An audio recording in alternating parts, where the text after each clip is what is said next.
I was helping my dad set up his new phone. When a DNA test notification popped up, he joked, "Open it, I already know what it'll say." But when I did, I froze. Turns out, I'm not his son. My mom knew, my sister knew, everyone knew except me. Now I'm sitting here after waking up to 72 missed calls from my entire family who suddenly wants to talk. I'm in uncharted territory penning this message, a situation I never envisioned myself in. I never thought I'd be sharing some dramatic personal account, but honestly, I'm at a complete loss on how to process this, and I can't discuss it with anyone in my immediate circle right now. So, here I am. For context, I'm 28, leading a pretty ordinary existence, a stable job, a comfortable apartment, 2 feline companions, and no significant upheavals until now. I've always had a close bond with my father, or rather, the man I believe to be my father, Alan. Growing up, he was the one who drove me to soccer practice, demonstrated how to mend a dripping faucet, and taught me how to shave. My mother, Lynn, was consistently a bit more reserved, but not in a negative way, just a hands-off approach, I suppose. I also have an older sister, Qley, who is 31. She and I have always gotten along well. Not intimately close, but she always seemed to look out for me. Or so I thought. Anyway, here's what transpired. Yesterday, I visited my parents' home to assist my dad with setting up his new mobile phone. He's one of those individuals who finds technology bewildering, so whenever he acquires a new gadget, I'm the designated tech support. Everything was proceeding normally. I was transferring his contacts, configuring his email, and downloading the usual applications he uses, like Sudoku or some church live stream. He was seated across from me, sipping coffee and delivering his customary dad jokes, the kind of unremarkable, tranquil day you never imagine will become a pivotal moment. Then it occurred. A notification appeared from one of those genetic ancestry applications. You know the type. Your results are in prominent, bold characters. He chuckled, a genuine laugh. Oh yeah, I did that a couple of months ago, just for amusement. Want to open it? I didn't think twice. I tapped the notification and accessed the application. The initial statement read, "Parent-child relationship not detected." I remember blinking at it, not even registering what I was perceiving. The second line stated, "This individual is not biologically related as a father." I simply stared at the screen for a moment. I honestly thought it was a software glitch, like perhaps I was logged into the incorrect account or something. I glanced up at my dad, Alan, and I must have paled because he immediately straightened his posture and asked, "What? What does it say?" I couldn't even utter a sound. I simply turned the phone toward him and watched as the smile vanished from his face. At first, he believed I was playing a prank on him. Come on, don't mess around like that. When I didn't laugh, his expression altered completely. It was like witnessing someone being struck by an unexpected wave.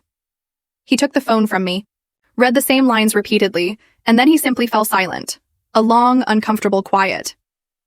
And then he said, "That's not possible. There must be an error." But there wasn't.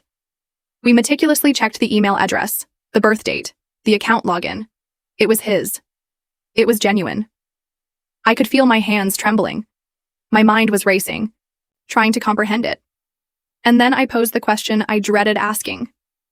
"Did you and Mom, were you two ever not together, like, around when I was born?" He didn't respond. He simply stood up and exited the room. I remained there, stunned. After approximately 5 minutes, I heard him on the phone with my mom. I couldn't distinguish what she was saying, but I heard him state, "He knows." 15 minutes later, my mom's car pulled into the driveway. She entered as if she already knew the nature of the impending conversation. No shock, no, "What, that's impossible," nothing of the sort. Instead, she looked at me and said, "I was going to tell you someday." I couldn't believe it. This woman, my mother, just stood there with her arms folded, as if we were discussing a burnt casserole, not the fact that my entire identity was apparently founded on a falsehood. When I asked when she had planned to tell me, she sighed and replied, "When it felt appropriate." I asked her who my biological father was. She looked away.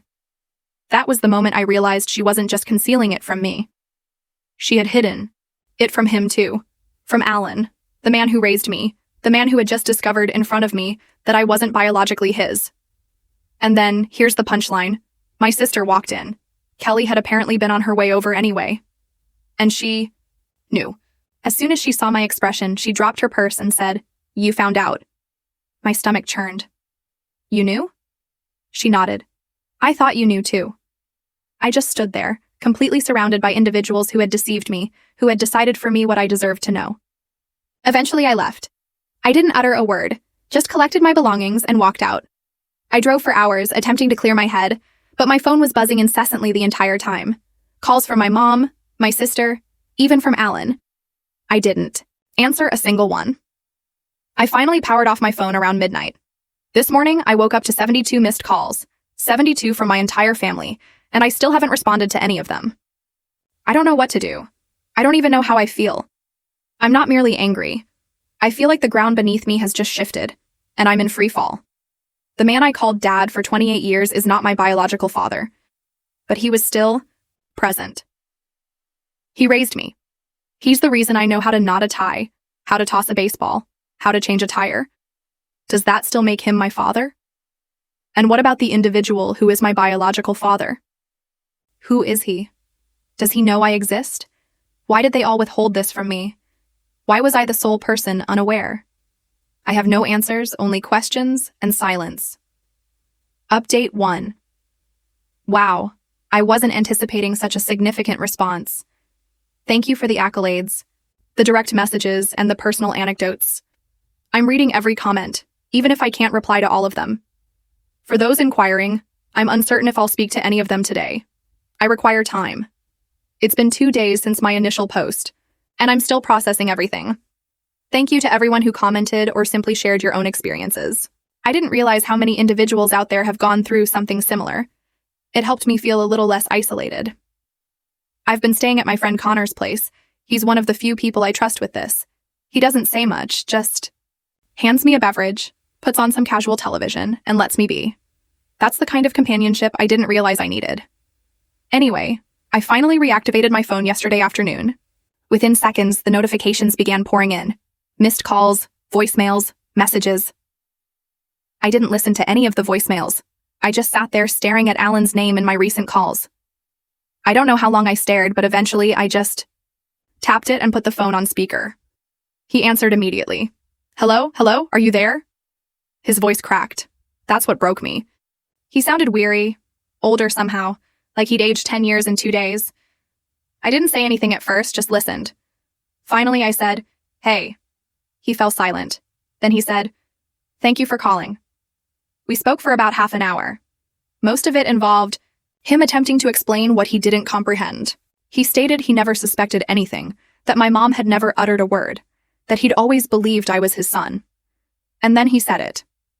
"I think I always wanted you to be mine, so maybe I just never questioned it."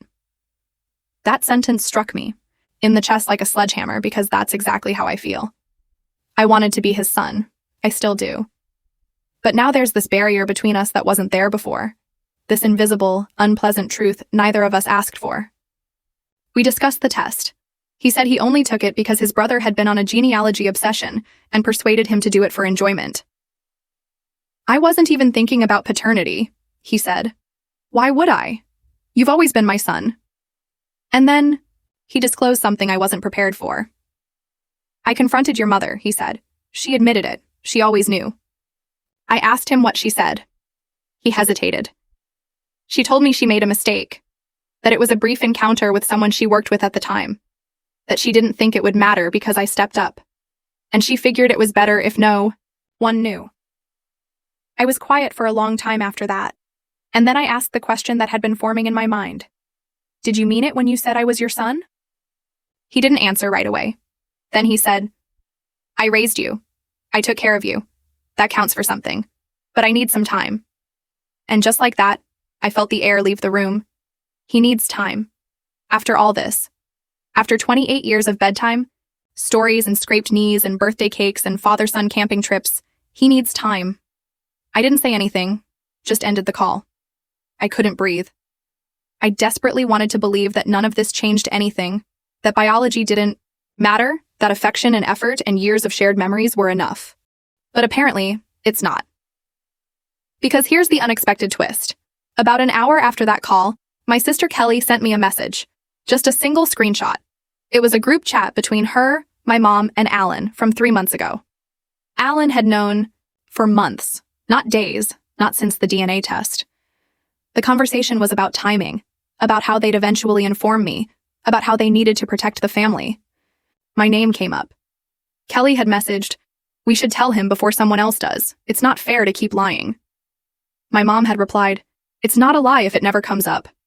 And Alan had said, "He's better off not knowing. It'll only make things complicated."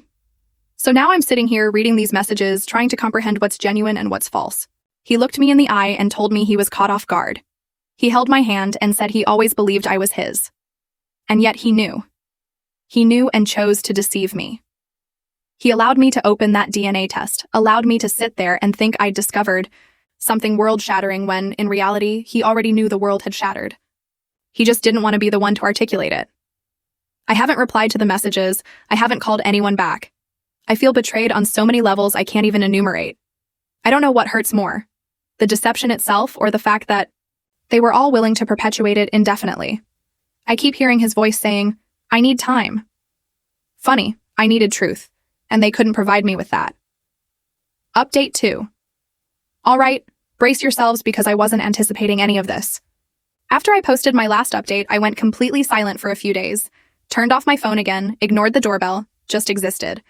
My boss granted me time off. Kudos to Josh, you absolute legend. So I've been staying at Connor's place, subsisting on frozen pizza and energy drinks like it's finals week all over again. I couldn't stop replaying that screenshot Qley sent me, that message from Alan. He's better off not knowing. I kept reading it repeatedly until the words no longer felt real. But they were. He knew. They all knew. And I couldn't stop wondering, if none of this had happened, would they have ever told me? Or would I have simply continued living in a narrative they all quietly altered behind my back? Then yesterday, I received another message from Qley. No text, just a contact card. Beneath it, she wrote, "He's your biological father. He knows. He wants to talk to you." I stared at my phone like it was radioactive. The name meant nothing. To me. No distant memory, no face, nothing. Just a name and a number, and apparently half of my genetic makeup. I didn't know what to do. I called Connor into the room and showed him the message.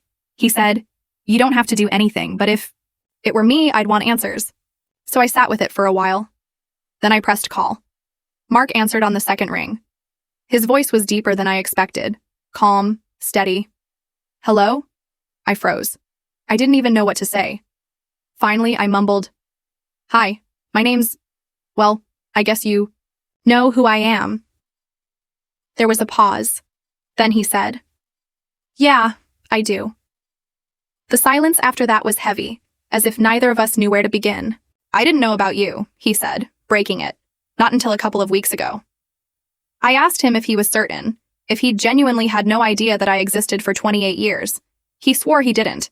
He said he and my mom had a brief relationship when they worked together. She was married. He wasn't. She ended it suddenly, said it was over, no explanation. Then she quit a few weeks later. "I never even knew she was pregnant," he said. I didn't find out until Qley reached out. Apparently, after everything erupted, Qley had gone digging. She confronted my mom and demanded a name. My mom didn't want to provide it, but Qley persisted. She said if they weren't going to be honest with me, she would, and once Mark knew, he requested a DNA test. They did it quietly, no drama, just mailed in swabs. The results came back 3 days ago. 99.98% match. I asked him why he wanted to speak to me now. His voice cracked a little when he said, "Because I didn't get a choice back then, but I'm hoping you'll give me one now." That kind of knocked the wind out of me. I don't know what I expected. A defensive jerk, perhaps, or someone who'd feign concern but clearly didn't. But Mark was gentle, cautious, as if he knew he was navigating a minefield and didn't want to worsen the situation. We talked for an hour. He told me about his life. He manages a small landscaping company in Minnesota. Never married, no other children. He said he always thought he'd missed his chance to have a family, that discovering me felt like being struck by lightning, but in a positive way. He didn't pressure, didn't ask to meet, just said he'd be there if and when I was ready. I ended the call feeling more confused than ever. Because here's the thing. I should dislike him, right? He's the individual who intruded where he didn't belong. The source of all this turmoil. The reason I'm spiraling. Except he's not. He didn't deceive me. He didn't abandon me. He didn't even know I existed. And yet, when I heard his voice, I felt something strange. Not a connection exactly, but curiosity. like opening a door I didn't know was there. So yeah, I met up with him today. We chose a coffee shop halfway between our cities, neutral territory. I arrived early and sat in my car, staring at the entrance like it was a portal to another universe. When he walked in, I knew it was him immediately. Same eyes, same crooked smile, same peculiar little scar above the eyebrow. Turns out we both acquired one playing Little League. He looked incredibly nervous. So was I. We sat, we ordered coffee, and then we just talked. It wasn't some emotional movie reunion. No embracing, no tears.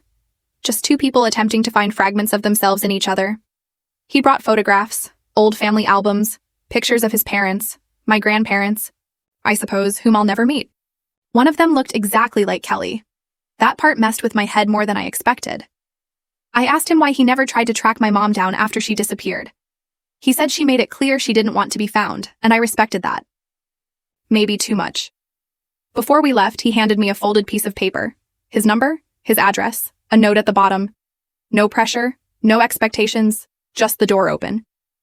I haven't told my mom I met him. I don't even know if I want to speak to her again. Honestly, she feels like a stranger now. So does Alan, and that's the part that hurts the most. Because as angry as I am at them for lying, I miss them too. Even if they hurt me, even if they shattered everything, there's still that part of me that wants to mend it, to reverse time, to go back to before I opened that stupid notification. But I can't. So here I am, 28 years old, trying to figure out who I am now that everything I thought I knew is inverted.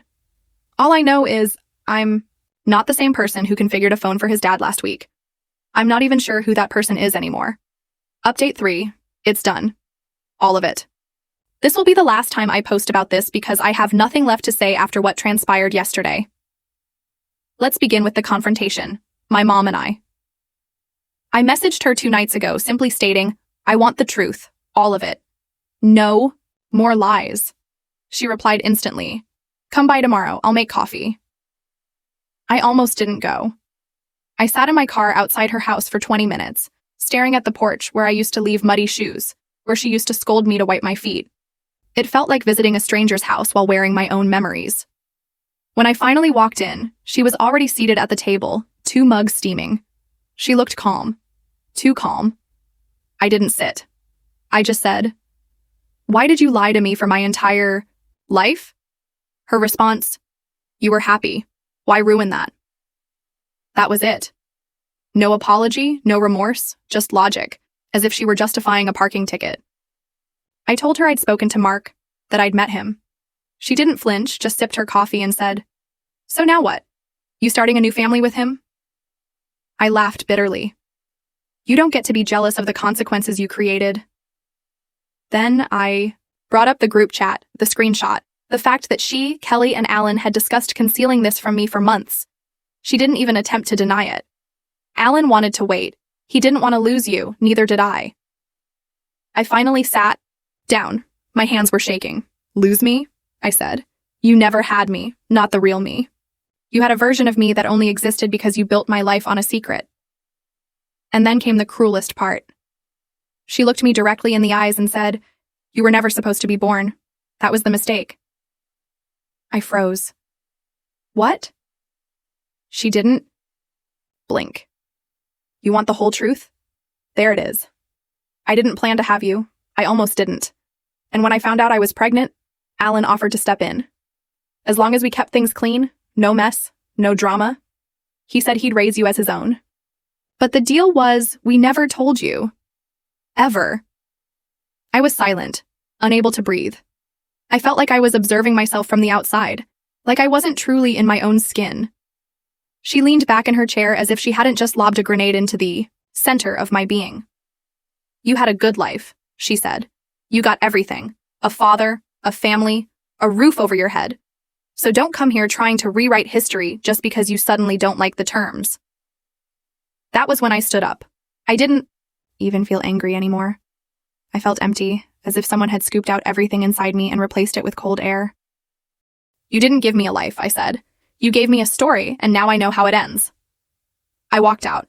She didn't follow. Then came the part I didn't think I'd do. I went to see Alan. I knocked on his door around sunset. He answered, looking like He hadn't slept in days. "I figured you'd come," he said quietly. We didn't converse for long. I told him I knew about the message, that he had lied directly to my face when I asked if he'd known. That he made me believe we were discovering the truth together when he'd already decided to bury it. He just nodded, didn't deny it, didn't apologize. And then I stated what I came there to say. "You raised me. You taught me everything. But you also chose to lie to me when the truth mattered most. So no, this doesn't end with some emotional embrace or reunion. It ends here." His face contorted. "So that's it? You're cutting me off?" "I'm letting go," I said. "There's a difference." He looked like he wanted to retaliate, but he didn't. Perhaps he knew he had no valid argument.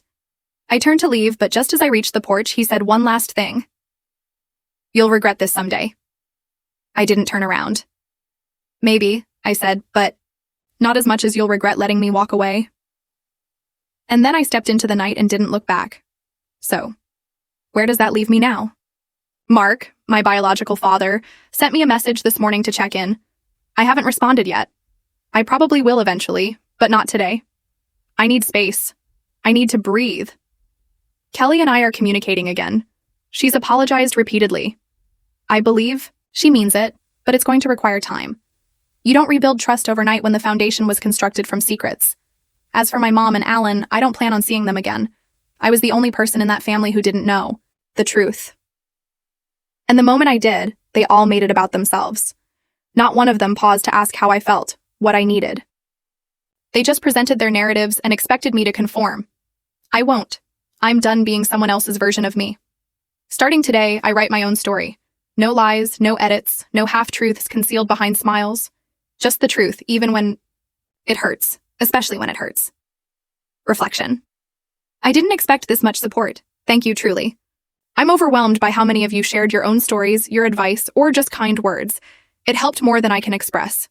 For those asking if I regret opening that notification, no. It shattered my world, but it also set me free. I'd rather face a painful truth than live a beautiful lie. If you're reading this and going through something similar, just know this. You have every right to want answers, to ask difficult questions, and to walk away from people who believe your silence is more convenient than their honesty.